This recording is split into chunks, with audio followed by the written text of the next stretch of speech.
Si John Punson. Wala ng buhay ng datna ng mga otoridad ang biktimang sina Louie Bravo at Richard Montemayor, kapwa residente ng Barangay Tagudin, Mabini, Pangasinan, makaraang pagbabarilin ng hindi pa nakikilalang sospek. Kabababa lang umano ng biktimang si Montemayor sa bus habang nakatambay lang sa lugar ang biktimang si Bravo, sakay ng kanyang motorsiklo na mangyari ang pamamaril.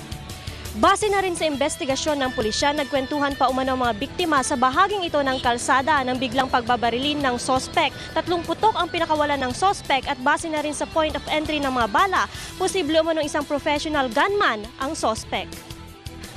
Isang tama ng bala sa ulo at dibdib ang tinamo ni Montemayor, habang isang tama naman ng bala sa ulo ang tinamo ni Bravo.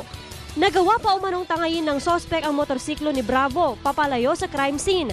Actually, yung motor tinakbo rin ng suspect, na-recover namin sa Barangay Amandiego, Alaminos City.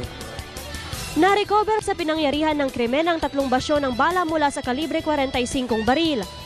Ay, dapat na, kung mahuli sana madam, may magbayad sila sa ginawa nilang karumal-dumal sa pagpatay sa anak namin. Isang manhunt operation ang sinasagawa ngayon ng pulisya para matugis ang sospek. Ako si Joan Punsoy, naghahatid ng Balitang